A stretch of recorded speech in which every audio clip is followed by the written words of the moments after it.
Buonasera. Good afternoon. Bonjour. Cette semaine, au G20 du Rhum, nous avons travaillé fort sur les priorités des Canadiens et Canadiennes.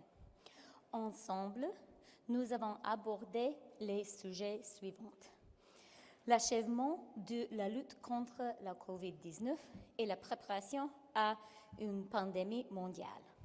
Les mesures à prendre pour assurer une relance économique vigoureuse et inclusive, le commerce international et les possibilités pour les entreprises canadiennes, l'abordabilité, l'inflation mondiale et la congestion de la chaîne d'approvisionnement, la lutte contre les changements climatiques. Dans le cadre de ce travail, le Premier ministre a annoncé aujourd'hui que le Canada va contribuer 200 millions de vaccins à l'échelle internationale par l'intermédiaire du mécanisme COVAX et l'octroi de 15 millions de dollars pour aider à augmenter la production de vaccins en Afrique du Sud. Pendant mon séjour, j'ai également rencontré le vice-chancelier et ministre des Finances de l'Allemagne, Olaf Scholz, le Premier ministre du Royaume-Uni, Boris Johnson, évidemment avec le Premier ministre de l'Espagne, Pedro Sánchez, encore une fois, évidemment avec le Premier ministre, le ministre français de l'Économie, des Finances et de la Relance, Bruno Le Maire, la ministre indienne des Finances et d'Affaires corporatives, Nirmala Sitharaman. Dans la perspective de notre visite à Glasgow et de la COP26, le Canada continuera de travailler en étroite collaboration avec ses partenaires et alliés sur les questions qui comptent pour les Canadiens. So, good afternoon. This week in Rome at the G20, we have been working hard on the priorities of Canadians. Among other issues, we have been discussing the fight against COVID-19 and global pandemic preparedness, ensuring that our Canadian and global economic recovery is strong and inclusive, international trade and opportunities for Canadian businesses, affordability, global inflation, and supply chain congestion, and, of course, fighting climate change, and women and the economy. As part of our work, today, Prime Minister Justin Trudeau announced Canada's increased commitment to international vaccine sharing through COVAX, through which Canada will donate 200 million doses and $15 million to help develop vaccine production in South Africa. While here, I've also had meetings with the German Vice Chancellor and Minister of Finance, Olaf Scholz, and then, of course, together with the Prime Minister, a meeting with the Prime Minister of the United Kingdom, Boris Johnson. Also together with the Prime Minister, a meeting with the Prime Minister of Spain, Pedro Sánchez. I met with the French Minister of Economy, Finance and Recovery, Bruno Le Maire, and the Indian Minister of Finance and Corporate Affairs, Nirmala Sitharaman. As we look forward to Glasgow and COP26, Canada will continue to work closely with our partners and allies on the issues that matter to Canadians. I'm now happy to answer your questions. Bonjour, on va prendre 20 minutes de questions des journalistes canadiens. S'il vous plaît, dites votre nom puis le nom de votre organisation avant de poser votre question. Canadian journalists can line up here at the microphone. We'll have 20 minutes for questions from Canadian journalists. If you could just state your name and the name of your organization, that would be great.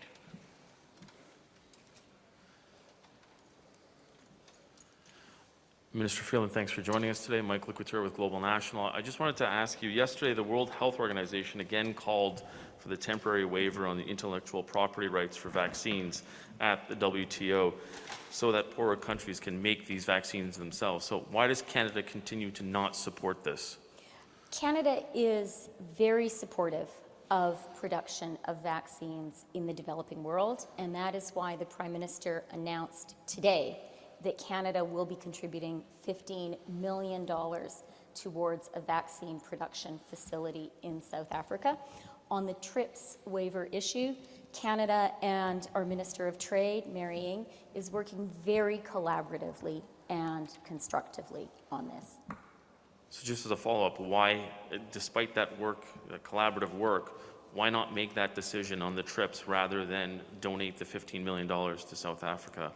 Well, I think we can walk and chew gum at the same time. I mean, I think that it is a good thing for Canada to be supporting vaccine production facilities, and we're really glad to be making this contribution. I also would like to point out that Canada today announced $70 million to support vaccine distribution around the world, that important final step. Good afternoon, Mia Rabson from the Canadian Press. I'm just curious, you promised 200 million doses by the end of next year. They're asking for more doses by the end of this year. Do we know how many doses Canada will have distributed by the end of 2022, and will any of them come from Canada's supply that's already within Canada? By the end of 2022? By the end of this year. Okay, I probably shouldn't have offered to help you make that question more precise. Look, Canada's commitment of 200 million doses by the end of 2022 is very significant, given our size and given the fact that we do not have our own domestic biomanufacturing capacity. I would also like to remind people that Canada has stepped up, and we stepped up very early on with a $1.3 billion contribution to the ACT Accelerator. We right now are one of only 6 countries in the world that have made our full assessed contribution as assessed by the people running ACT Accelerator. So we are standing up and doing our share, and that is absolutely the right thing to do. In terms of the timing of the doses, the other thing that I would point out, as the Prime Minister announced today, is that we did announce that we will be donating 10 million Moderna doses. And we, it's, as we have experienced in the provision of doses to Canada itself, it's hard to be exactly precise, and maybe particularly hard for Canada since we're not manufacturing this stuff ourselves. But let me just say, we expect those Moderna doses to be delivered quickly. And I'm also curious, the leaders from China and Russia are not here. I'm just wondering if that's going to have any impact on the agreements and on the negotiations, particularly on the measures for climate change. Look, I think Canada is rightly proud of the role Canadian leadership played in the creation of the G20. And the G20, of course, is most effective when all the G20 leaders are at the table. Having said that, I do think we also need to recognize that the fight against COVID is not finished yet, and different countries will take different decisions about international travel while we're still finishing the fight against COVID. En français, s'il vous plaît, là-dessus. Je pense que le Canada, les Canadiens et Canadiennes peuvent et doivent être fiers de notre rôle en tant que pays dans la création de la G20. C'est vraiment une table importante pour résoudre les plus importants enjeux au niveau international, au niveau multilatéral. Et une des raisons pour lesquelles le G20 fonctionne, c'est que c'est la seule table autour duquel les leaders du 20 plus importants, plus puissants pays du monde peuvent se réunir et discuter en direct. C'est la réalité. En même temps, je pense qu'on doit aussi comprendre que la lutte contre la COVID n'est pas finie. Les conditions dans des pays du monde sont diverses et je pense qu'on doit respecter les décisions que chaque leader prend concernant voyager à l'international dans cette période-là.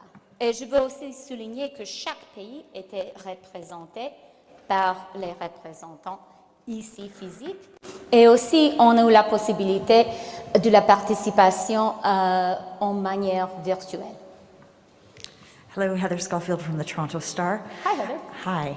How important is it that the G20 arrive at or agree to precise dates to deliver net zero by 2050 and have interim targets? And why is it so difficult getting to that point of having a precise schedule? Look, I think we all recognize around the world and certainly in Canada the importance of acting on climate change and the reality that today we need to really move from broad, ambitious commitments, important as those are, to starting to get really specific about the steps we're going to take to get there. And that is certainly the Canadian approach.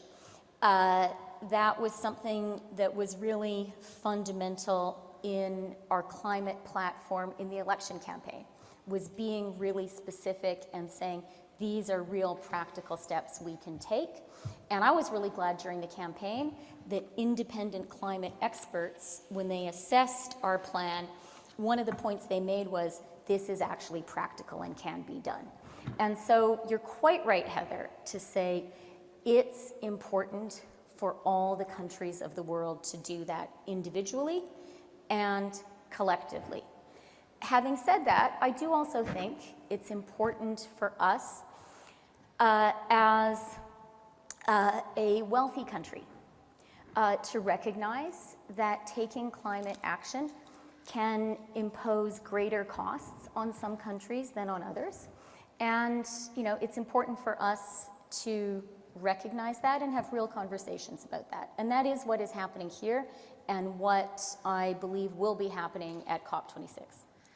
Okay, and I noticed when the Prime Minister named Stephen Guilbeault as the next Environment Minister, Mr. Guilbeault had pointed out that he would make a priority of looking at fossil fuel subsidies, and I'm wondering if that's something that Canada is ready to move on here at G20 or at COP. Well, we made a commitment in our election platform, and the commitment in our election platform was to move faster than the G20 commitment and to eliminate all fossil fuel subsidies by 2023. That's something we promised Canadian voters. Hi, Eric Reguli. Hi, Eric. The It's Globe nice Mail. to see you. Hello. Nice to see you too. Two questions. On the 200 million vaccines by the end of next year, don't you think Canada's promised big numbers before and failed to deliver? At the G70, I think the number was 40 million, and the actual deliveries were low.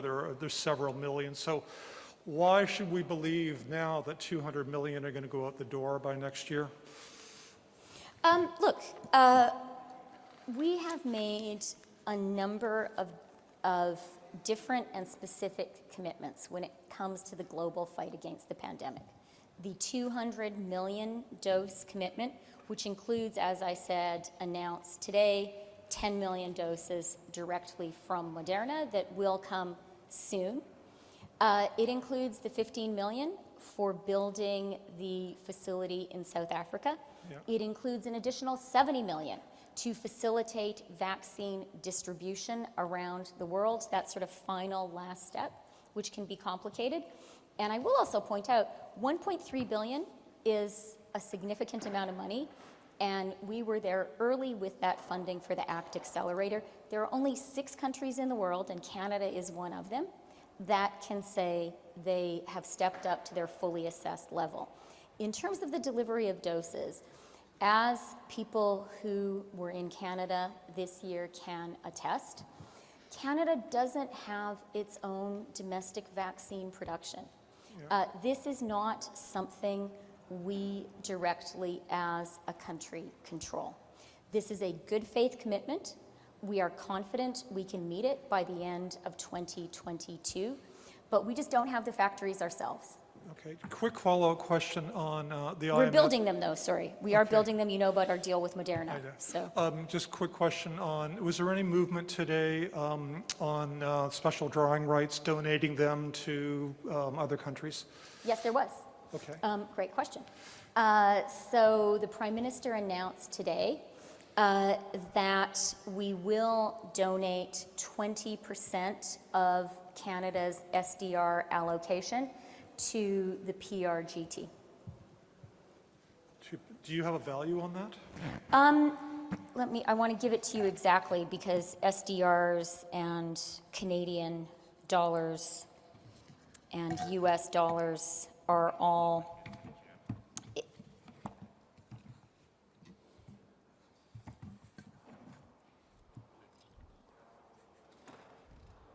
Give me 30 seconds. You know what? I'll come back to the specific number at the end, Eric.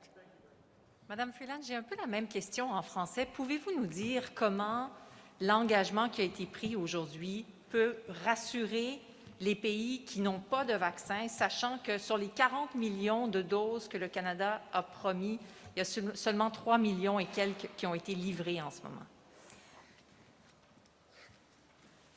Absolument. Premièrement, je pense que c'est important de souligner que le Canada a pris une série des engagements concernant la campagne internationale de vaccination. Premièrement, et je pense que la chose la plus importante, une contribution de 1,3 milliard de dollars pour l'Act Accelerator. Le Canada est une de seulement 6 pays dans tout le monde qui a fait la contribution au niveau qui était jugé pour les pays du monde. C'est une grande chose.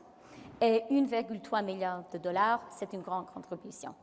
En plus, le Canada a promis aujourd'hui 70 millions de dollars pour la distribution des vaccins à l'international. On a aussi annoncé aujourd'hui qu'on va contribuer 15 millions de dollars pour la construction des facilités pour la production des vaccins en Afrique du Sud. Et cet enjeu, avoir la production dans les pays africains, était un des enjeux soulevés le plus vigoureusement par les pays africains elles-mêmes. Alors vraiment, c'est important et le Canada est là. Concernant les doses, on a pris un engagement de contribuer 200 millions de doses d'ici la fin 2022. C'est un engagement sincère, on va le faire. En même temps, je pense qu'on doit constater qu'on n'a pas la production chez nous. On ne contrôle pas la production. Mais d'ici le fin 2022, on est certain que ce sera possible de contribuer à ce niveau. Qu'est-ce qui va rassurer la population des pays plus pauvres, excluant le Canada? S'il y a 1,8 milliard de doses qui ont été promises et 260 millions qui ont été livrées, qu'est-ce qui bloque? Qu'est-ce qui fait qu'on n'est pas en mesure de livrer ces doses-là? Je pense qu'il y a deux enjeux et le Canada, avec nos engagements,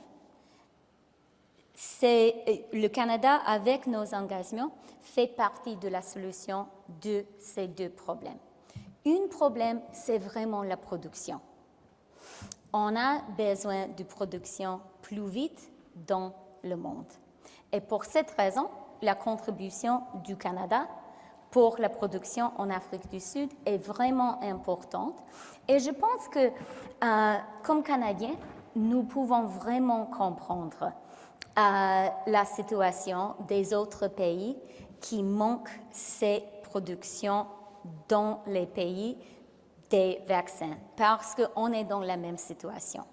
Et pour moi, personnellement, quand on a signé le contrat avec Moderna pour la production au Canada, c'était un moment très important. On a maintenant au Canada la certitude.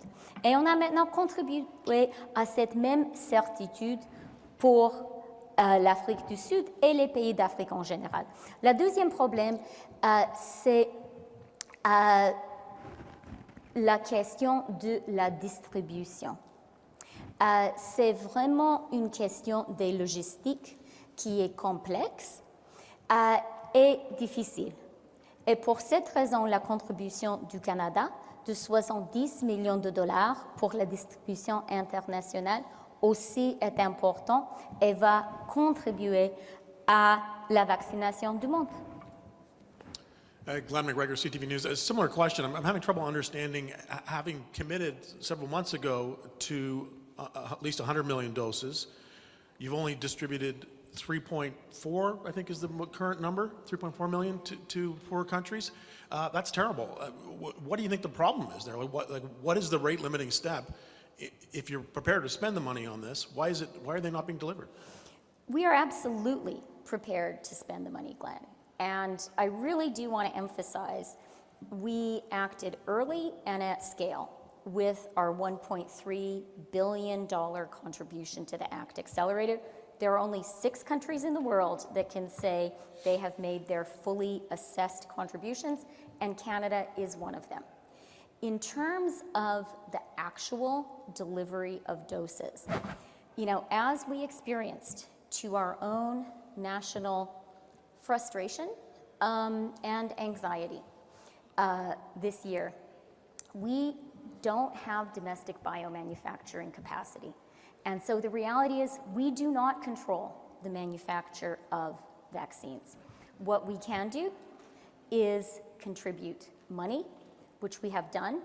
What we can do is be strategic in the contribution of that money. So in addition to the ACT Accelerator, the South Africa contribution for the production there is meaningful. The 70 million for distribution, I think, is really important because that is that last mile of vaccination.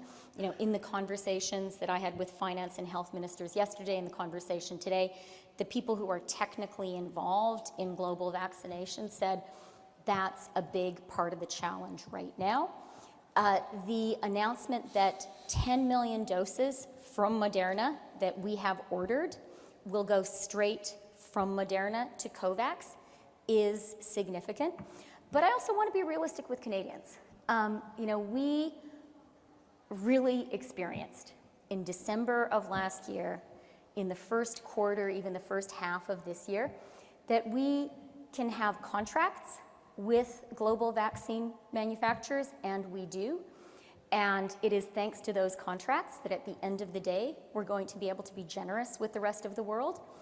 But we simply don't control the pace of the production. Even at this increased level of 200 million doses, it's still just a small fraction of the total demand. Do you get a sense coming out of the discussions today if other G20 member countries are going to meet the same level of commitment, and if so, on what timeline? Well, look, Glenn, as I said, there are only 6 countries in the world that have met their full ACT Accelerator assessed contribution level. I'm not going to list those countries, but you're welcome to look them up. And Canada certainly is in a position to say, as we have been saying in these meetings, to our international partners, it would be good for you guys to all step up as well. I think that is a really, really important thing. I have to say I am cautiously optimistic that we are going to see real effective action on global vaccination. I think it is, well, I can report to you that it is a truth universally acknowledged at the G20, at the level of finance ministers, health ministers, and leaders, that we all have a pragmatic interest in getting the world vaccinated. So certainly there is a moral obligation.